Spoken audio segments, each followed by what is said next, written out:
militamos según la carne. Luego tantas veces y luego, a ver si lo entendemos. Aunque andamos en la carne, quiere decir que estamos en este cuerpo, que estamos en un cuerpo de esta naturaleza. Ok, entendemos que este cuerpo materialmente está hecho de carne, de bistec, de lo que ustedes quieran llamarlo, ¿ok? Pero cuando la Biblia habla de carne, no está hablando del material que está hecho el cuerpo. El material es una cosa que al estar integrado en este cuerpo, pues es parte de un ser viviente, pero no quiere, siente y piensa. ¿Me entienden? Contrario a lo que la Biblia enseña, yo hoy no lo voy a enseñar.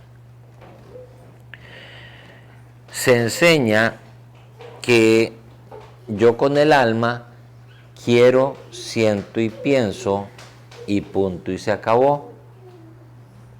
La Biblia clarísimamente dice que hay quereres, sentires y pensares de la carne, que hay quereres, sentires y pensares del espíritu y que hay quereres y sentires y pensares del alma.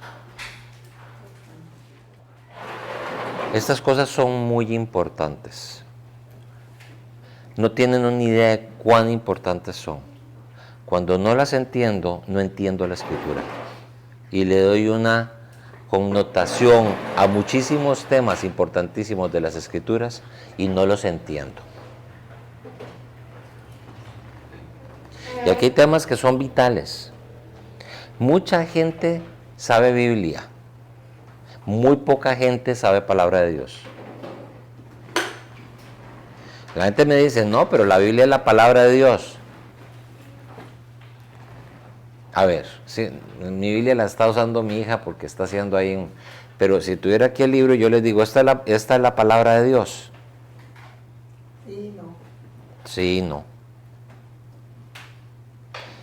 Sí, es la palabra de Dios porque contiene palabra de Dios, pero no es la palabra de Dios porque la palabra de Dios para usted o para ustedes o para nosotros aquí en este lugar es lo que Él está diciendo en este instante, o sea, en la eternidad ligado a este instante respecto de nosotros. ¿Me di a entender? Sí. Eso rompe un concepto teológico muy importante. Porque la escritura tanto le puede mostrar pasajes donde Dios habla de un pueblo y lo llama de rebelde y le dice que le va a ir mal. Ejemplo, vayan lean el libro de Joel. Como la escritura también me habla de pobrecita desamparada, yo ahora te voy a... Eso lo encuentro, ya se me olvidó, en Isaías. Entonces, ¿cuál pasaje se aplica para usted aquí? Si los dos son palabra de Dios. Y son diametralmente opuestos.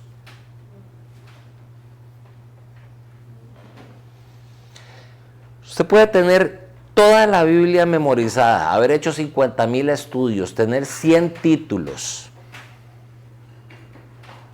En mi caso es bastante curioso. Yo tengo 6 títulos universitarios. Ninguno en Biblia, ni en teología. Tengo estudios de licenciatura en 2 áreas. Tengo estudios de maestría en 3 áreas. Y sin embargo, si sumo todo el tiempo que he dedicado a lograr eso, no es ni un quinto de lo que ha sido estudiar las escrituras. ¿Por qué no se ha ocupado de tener títulos? Porque no me importan, en el cielo no son relevantes. Y nunca estudié para enseñar, estudié para mí. Entonces, ¿por qué está enseñando? Porque el Señor me lo pidió, porque se volvió vida de mí.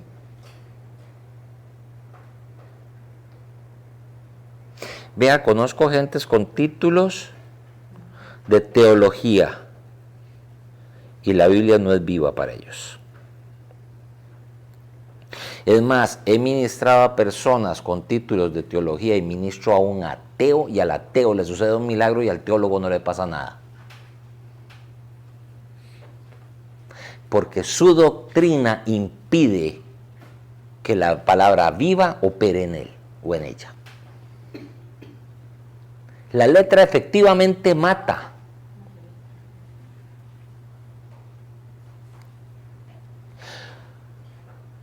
Y hoy en día usted, bueno, vea, como arroz, hay gente que habla de la Biblia y todos dicen que tienen revelación de la Biblia. Pero la Escritura dice que la verdadera palabra es seguida por señales y prodigios, y lo que menos hay en el plano cristiano, evangélico, son señales y prodigios. Si es por balde de babas, hay. Ahora, aquí hay algo muy importante. Las señales y los prodigios no confirman al ministro. Entonces no estoy hablando de que yo sea mejor que aquel o aquel sea mejor que aquel otro, que nada de eso. Me es irrelevante. Lo que me es relevante y la razón por la que estoy acá es porque la palabra, cuando es enseñada por el Espíritu Santo, que por cierto tiene una característica, yo no encuentro una sola contradicción en las Escrituras.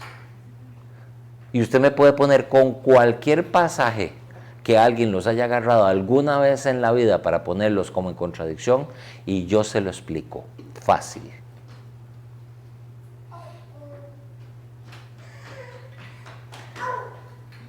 En otro entorno me pusieron, o bueno, salió a la luz un sitio donde decía todas las preguntas que nunca han podido ser contestadas respecto a las Escrituras por el mundo cristiano. Algo así era como se llamaba, ¿verdad? No me acuerdo.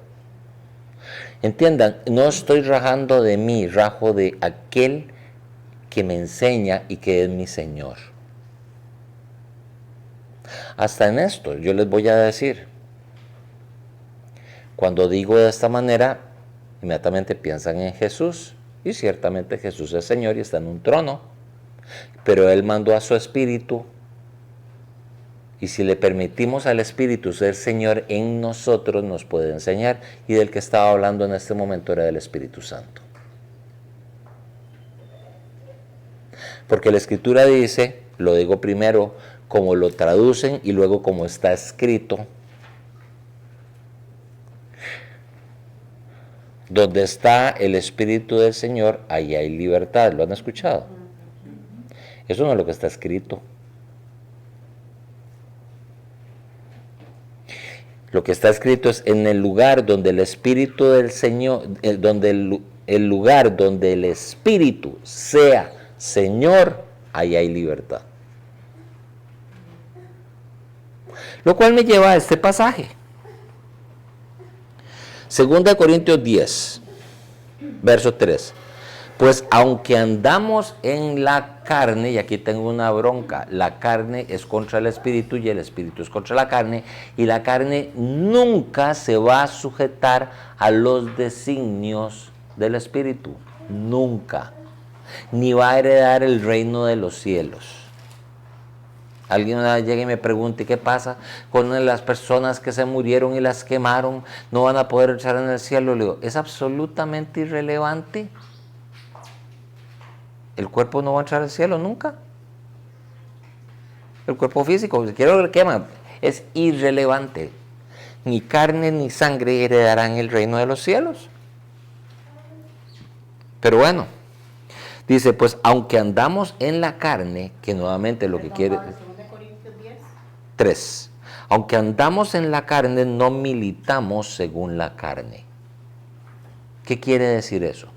Aunque estamos en este estuche, que ciertamente es de un material que es carne, como cuando a una vaquita y nos la comemos en bistequitos, pero no está hablando de eso.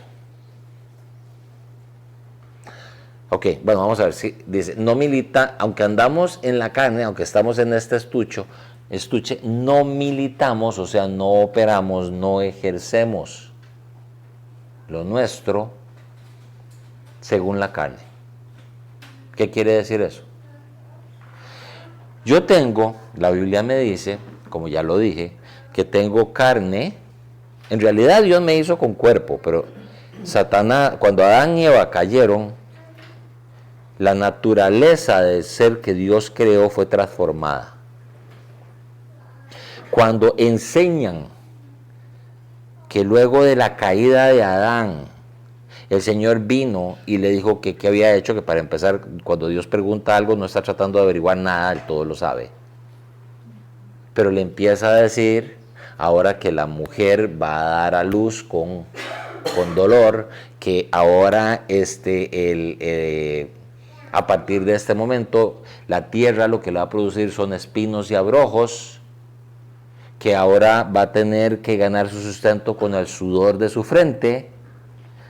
Enseñan que eso es Dios maldiciendo al hombre.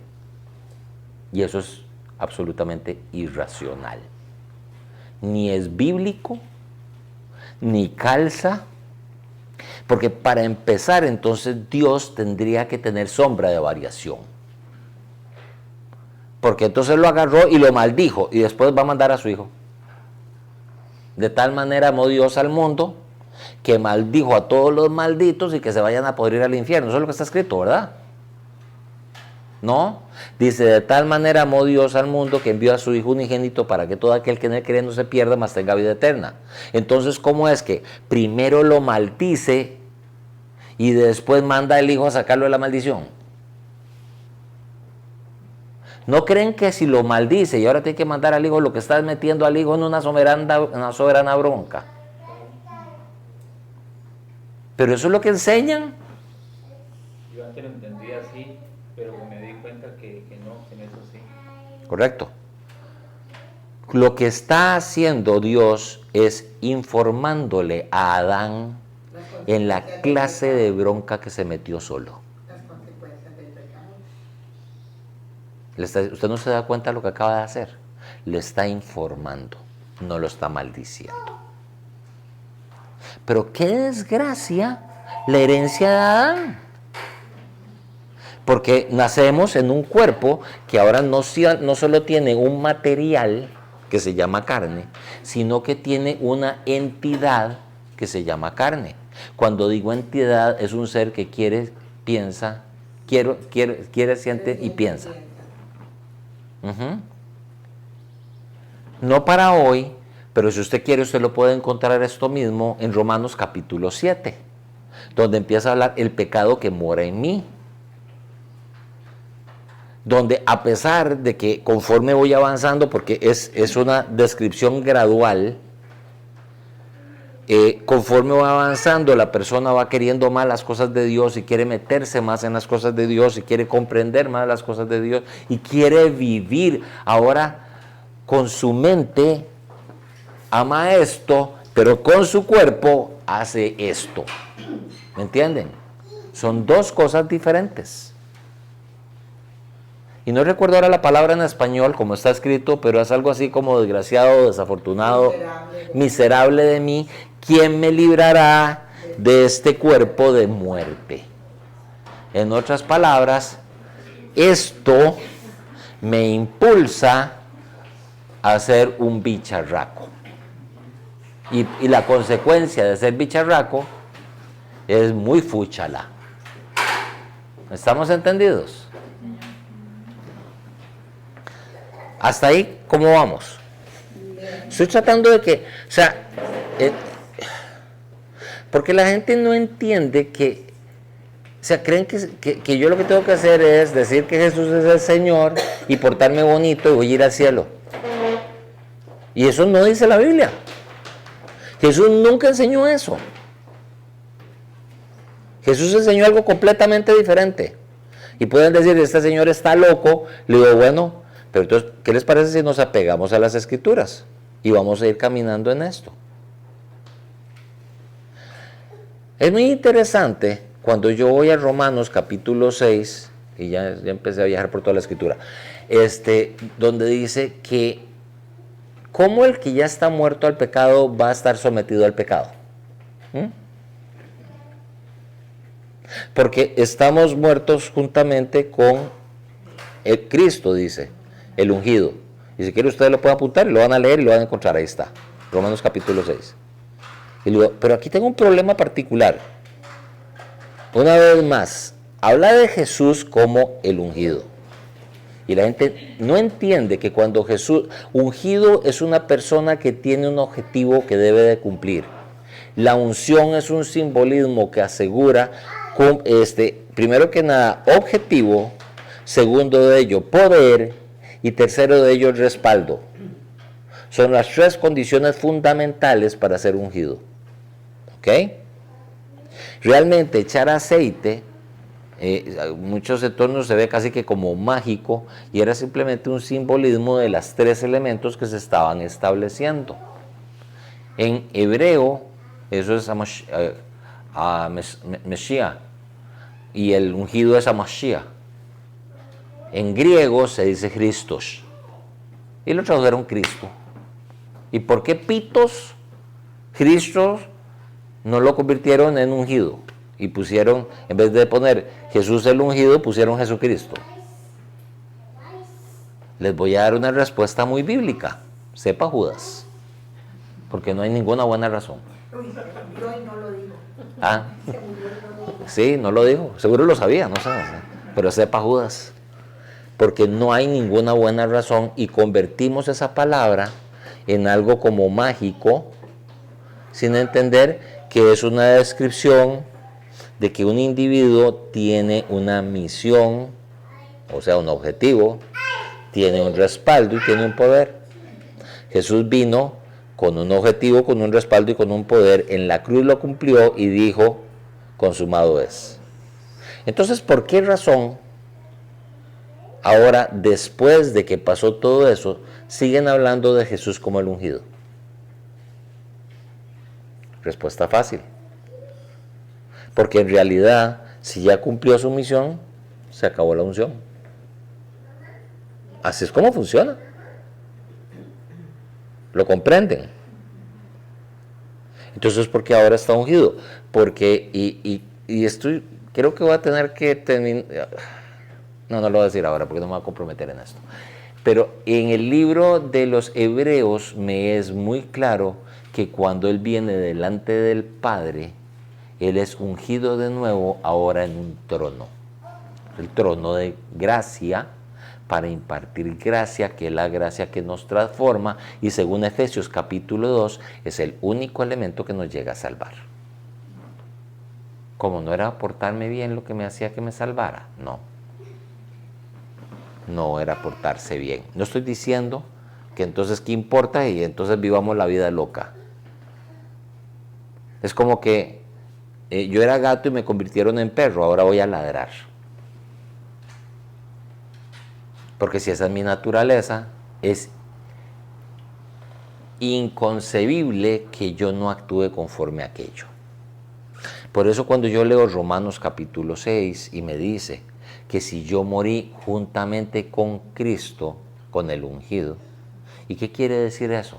Entonces, yo he oído prédicas y me dicen, es que eso es, usted va a la cruz y está muerto con él. Digo, no, eso no es lo que quiere decir.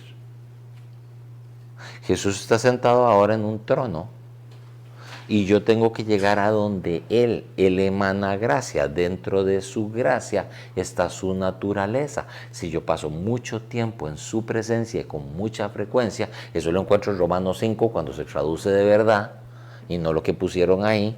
Entonces yo lo que me encuentro es que yo soy transformado. Inclusive mi mente cambia, mi manera de ser cambia, todo mi interior cambia, todo.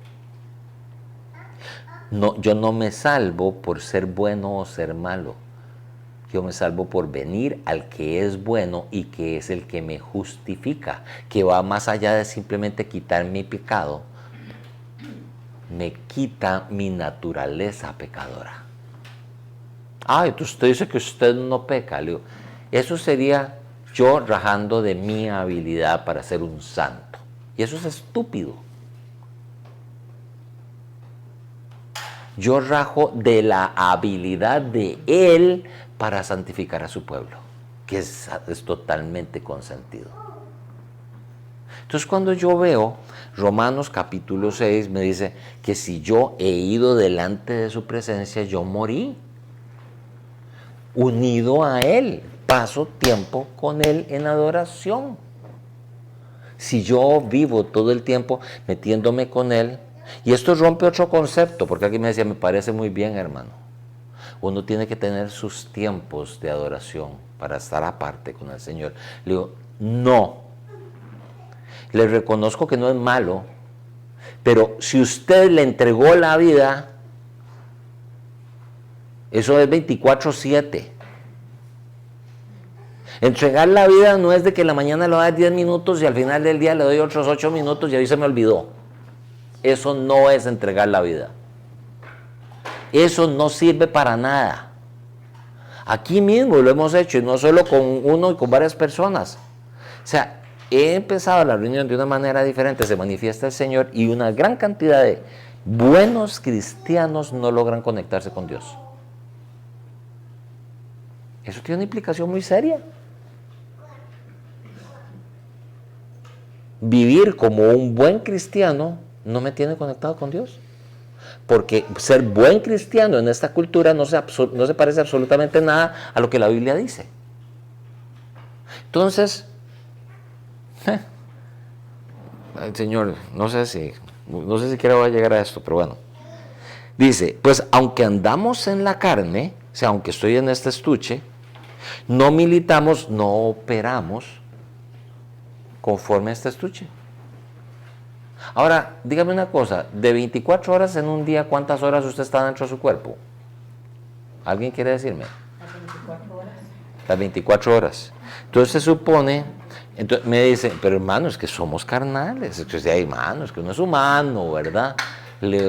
Aquí dice algo completamente diferente, que en la perspectiva humana es absolutamente imposible.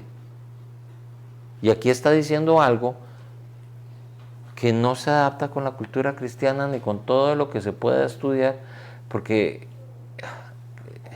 todo lo que se puede decir como cristianismo de hoy, porque dice que aunque andamos en la carne, no operamos según la carne. ¿Cuándo?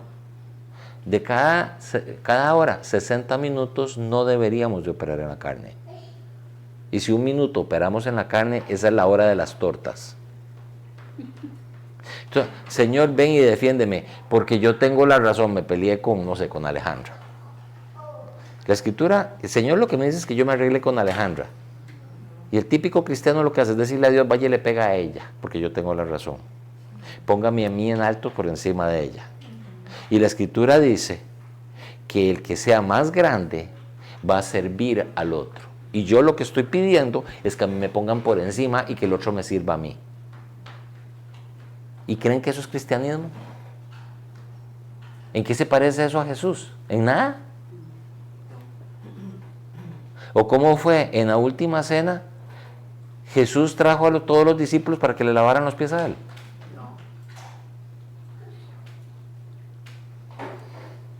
Hoy en día el cristianismo está al revés.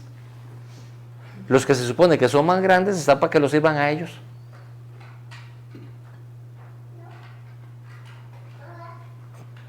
¿Y qué es? Que entonces, es más, lo agarramos usted a patadas, Pablo, porque entonces usted está haciendo algo. Le digo, no, ayúdenme. Pero yo no soy más grande que ustedes. Yo solo soy un hermano que tal vez conoce más y he tenido más relación y que Dios me está usando para llevarlos ustedes ahí. Pero si ustedes creen que a través de oírme a mí, ustedes van a subir espiritualmente, nada más por oírme a mí, eso es lo mismo que meter la Biblia debajo de la almohada y pensar que por eso voy a ser más cristiano. No, le estoy dando información para que la use. Es como que alguien diga, quiero hacerme carpintero y voy y se compra un juego de herramientas. Vea, el juego de herramientas no lo va a hacer nada carpintero. Tiene que usarlas. Por lo menos para meterse un magonazo en un dedo, mínimo. Porque las armas de nuestra milicia no son carnales, sino poderosas qué bronca. En Dios. La gente no le presta atención a las palabras. Y hay temas interesantes con respecto a algunas porciones porque están bastante bien traducidas. Y dice, son poderosas en Dios. Ahora dígame una cosa. ¿Serán poderosas fuera de Dios? ¿Serían inútiles fuera de Dios? Ahora, ¿qué es lo que tiene que estar en Dios o fuera de Dios? ¿Las armas o yo?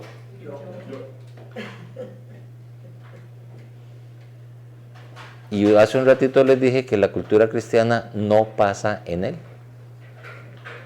Entonces, las armas de nuestra milicia en el cristianismo de hoy en día son poderosas o son absolutamente inútiles.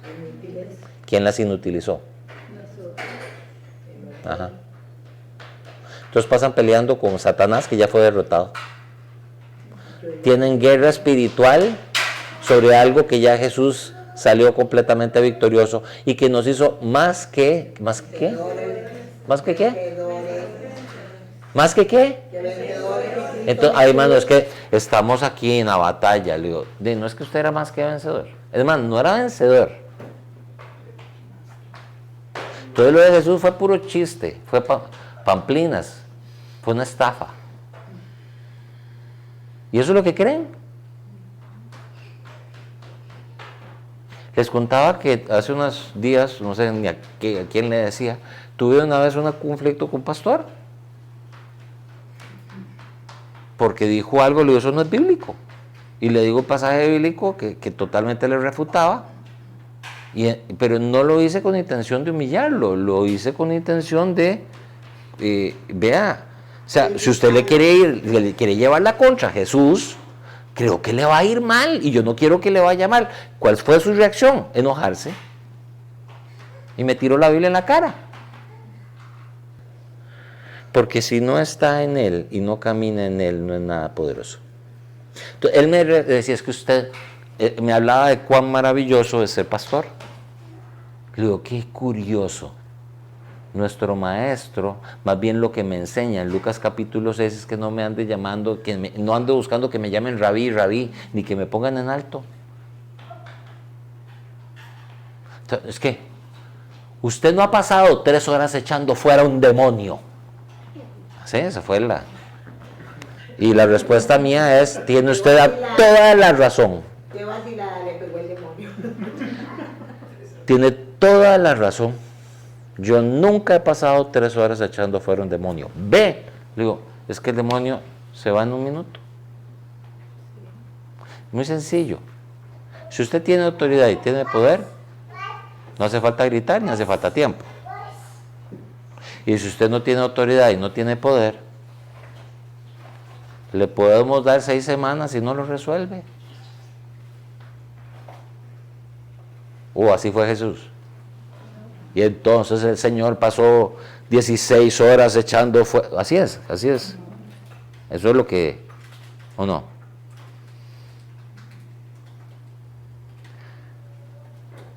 Es interesante, porque después de la transfiguración, Jesús andaba con 3 discípulos, llegaron de los otros 9, y había un muchacho endemoniado con el papá le había pedido a los 9 que echaron fuera el demonio y no pudieron. Pero es interesante, o sea, no se quedaron horas tratando de echarlo, simplemente no pudieron. Llegó Jesús, el papá viene donde Jesús y le dice, mire, es que ya saben la historia. Y Jesús hace un par de cosas más, ahorita no es el tema, pero básicamente se vuelve a echar fuera el demonio y se acaba el punto. Y después llegan los discípulos y le dicen, ¿por qué no pudimos echar fuera este demonio? Pero antes de eso les dice, oh generación diastrefa, ¿hasta cuándo tendré que soportarlos? Y es interesante, diastrefo es una palabra griega, que lo que quiere decir es deformada. Y les dice, es por su, en español lo suavizan, falta de fe. Eso quiere decir que tenés fe, pero no tenés suficiente. En griego el término es apistia. A quiere decir cero. Pistia, de ahí viene pistis, que es fe. El problema es que ustedes son cero fe. Ay, los grandes discípulos, los apóstoles, sí, eran cero fe. No había venido el Espíritu sobre ellos, no había llegado Juan 20:20, donde el Señor resucitado sopla el Espíritu sobre ellos, sopla el Espíritu sobre ellos, y no había llegado Hechos capítulo 2, donde están bautizados por el Espíritu Santo. ¿Ok? Eran como usted y como yo, al principio. Cero fe. No pudieron echarlo fuera. El reino del Señor es el reino de la luz. La gente cuando ora por una situación de esta empiezan a orar y le dicen, Dios, te pido por favor que sanes a Juanito. Jesús nunca dijo que hiciéramos eso. Jesús dijo, vayan y sanen a los enfermos. Obviamente, los fulanos en esa condición, a excepción de cuando Jesús los mandó específicamente, que delegó de esa autoridad sobre ellos, pero ya al final del ministerio de Jesús como hombre en la tierra, les dice, y lo encuentran al final de, no me acuerdo si es de Mateo o de Marcos, pero id, sanad enfermos, resucitad muertos, limpiad leprosos, etc. Los manda a ellos. El reino de los cielos es el reino de la luz. Y les dice, y díganle a la gente, el reino de los cielos se ha acercado a vosotros. O sea, el reino de la luz se ha acercado. Muchas gentes que conozco como cristianos, que yo no voy a decir si van al cielo o no van al cielo, ni me interesa meterme en si son buenos o son malos, pero creen que la salvación está dada por ser buenos, y además de eso, creen que las cosas del reino tengo que alcanzarlas cuando ya Jesús las alcanzó por mí. Tengo que ser violento. Tengo que arrebatar lo que ya es mío. Pero inclusive cuando se ora por algo, y de nuevo oro por personas, y yo cuando oro, yo estoy claro que ya está dada la sanidad. Yo oro por una persona que está pensando que la sanidad le va a llegar. Mientras piense eso, no la tiene. Porque si usted está esperando que algo le llegue, no lo tiene. Y conforme a lo que usted crea, en lo que usted se convenza, así va a recibir. Y ese es mi gran problema con el cristianismo de hoy en día. Porque enseñan demasiadas cosas que son completamente contrarias a lo que Jesús dijo. Este pastor se enojó y básicamente me armó toda una bronca.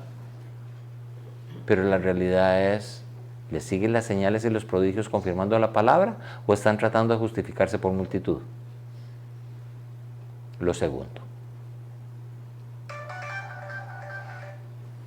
La Escritura dice que la puerta a la perdición es ancha y es multitud la que va por ella. Y la puerta de la salvación es angosta y son pocos los que entran por esa puerta.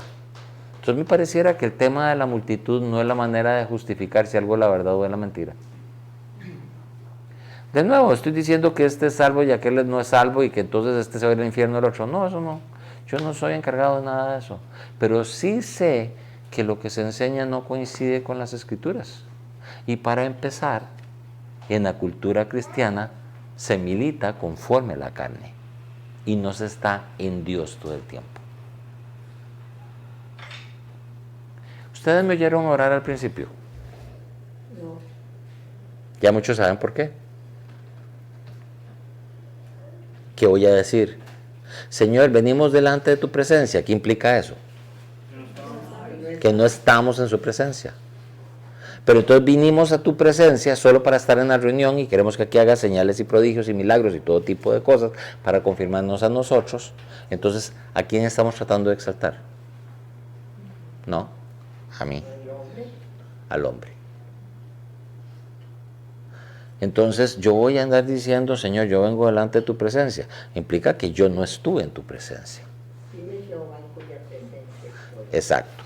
Por eso Elías, que era un tishbita, Tishbita. que si quieren investigar qué quiere decir extranjero, no era judío, No. pero él sí estaba en la presencia.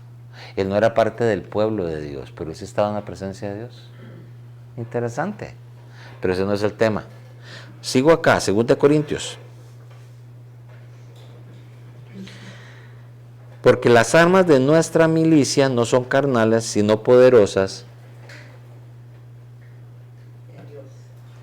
¿Quién es el que tiene que estar en Dios para que sean poderosas? ¿Cómo estoy en Dios? En primer lugar, tengo que creer lo que Él dice.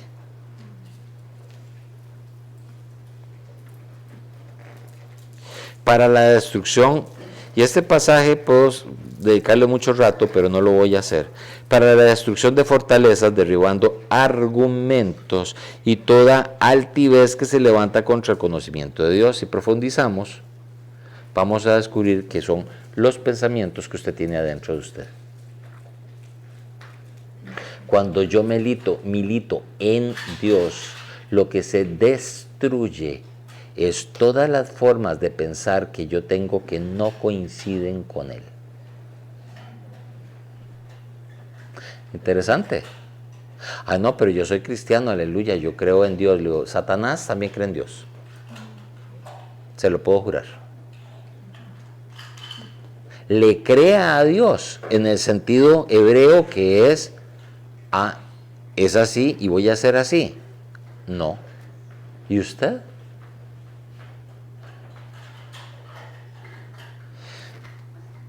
Los cristianos y mucha gente cree, y no, de nuevo, no estoy tratando de atacar a los cristianos, pero, o sea, si la doctrina es falsa, es falsa. Estoy diciendo que el cristianismo es falso. No, lo que estoy diciendo es que tienen elementos que no son. Y ahorita voy a llegar al pasaje clave, que lo he estado hablando en estos días en varias ocasiones. Los cristianos creen que usted va a prosperar por dar diezmos y ofrendas, por la ley de la siembra y de la cosecha, que dijo Jesús. Vean las aves del campo, que ni tienen graneros, ni siembran, ni cosechan. Y si usted busca el pasaje que está en Mateo capítulo 6, el contexto es prosperidad. Entonces no diezmo, no ofrendo y no nada. Luego no, ahí tenemos un problema. Porque les voy a decir, se supone que si esto se convierte en vida en usted, y es más, trae bendición a usted, y también como la misma escritura dice, Pablo dice, que si ustedes han sido beneficiados y prosperados por lo que se les enseña, ¿acaso hay algo de malo en que siembren lo espiritual y esperen recoger en lo natural? Ahora, ¿para qué cosechaba Pablo? Para cosas, para él ir a comprarse no sé qué cosa que él quería. No, para poder expander el ministerio. Y si esto, y si la verdadera palabra produce bendición para usted, es irracional que si usted ama al Señor, que si usted dice que ama al Señor y usted lo quiere a Él ama su palabra. Usted ama su palabra, usted no va a hacer cosas para expandir su palabra. Como apoyar ministerios que sí lo estén haciendo y usted convertirse en parte de ello. Pero es una idea diferente. Y cuando lo hablo, yo sé que mucha gente a través del tiempo y tal vez en grabación, o la gente que vea la grabación, puede pensar, ay no, pues ya me van a querer meter a mí en esto. Le digo, no haga nada. Hagamos un trato. Métase en esto, empiece a entender y aplique esto y se va a dar cuenta que es espectacular. Y se va a enamorar, va a conocer al Señor Jesús, va a caminar en Él, se va a enamorar de su palabra, va a descubrir que es lo más maravilloso que existe. Y ahora va a querer que todas las demás personas lo vivan. Entonces usted se va a lanzar a apoyar estas cosas. Y lo va a hacer con el corazón, no de la relinga. Ni con falsas promesas de que tenemos intercambios comerciales. Usted da dinero y entonces Dios le da bendiciones. Dios no ocupa eso. Dios es el dueño del oro y de la plata. Y ese es el verdadero contexto de eso. Pero dice entonces, derribando argumentos y toda altivez que se levanta contra el conocimiento de Dios, llevando cautivo todo pensamiento a la obediencia al ungido. Entonces supone que yo debería de pensar como piensa el ungido. En Mateo 22, que tal vez pueda llegar a verlo un poquito otra vez, que es la parábola de las bodas. Ajá. Los que se salvan o los que entran en las bodas son buenos y malos. Y al que es tomado y es echado fuera, no es echado fuera por ser malo, sino por no vestirse de bodas.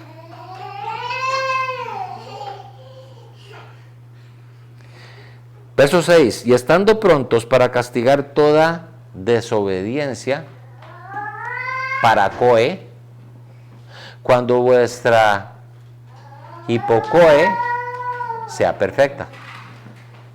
Van a tener que bajarle el volumen al amigo. Ok. Paracoe, lo repito. Vamos a ver, es muy sencillo. Y ubiquemos las cosas desde la perspectiva de Dios, ¿ok? Y vamos a hacerlo simple, los voy a pasar al Edén. Dios creó a Adán y Eva para que estuvieran ¿con quién? Con él. Entonces la perspectiva de Dios, la única perspectiva que tiene sentido y racional es la de él, ¿no? Desde la perspectiva de Dios nosotros estábamos para estar con él, debajo de él, oyéndolo a él. ¿Qué fue lo que hizo Eva? Se apartó de él, se acercó a la serpiente y empezó a escuchar otra voz. ¿Qué quiere decir coe en hebreo? Escuchar. ¿Qué quiere decir para? Cerca o acercarse. Es muy interesante, si me fuera otro pasaje que dice, para el hombre es imposible, pero para Dios todo es posible. Hay un error tan infantil en la traducción, porque la palabra para, que aparece 2 veces en esta frase que acabo de decir, en griego, efectivamente la palabra para. Entonces no es para el hombre es imposible, más para Dios todo es posible, sino que es para, significa cerca. Y de hecho en griego está la palabra para. Entonces, cerca de la condición del antropos, de hombre, es imposible. Pero cerca de Dios, todo es posible. O sea, porque ¿para qué me van a decir que Dios todo lo puede, que yo soy un inútil? ¿Y eso ya lo sabíamos?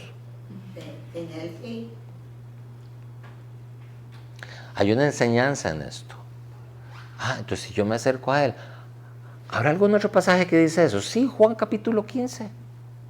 Yo soy la vid y vosotros los pámpanos. Separados de mí, nada podéis hacer. Gracias.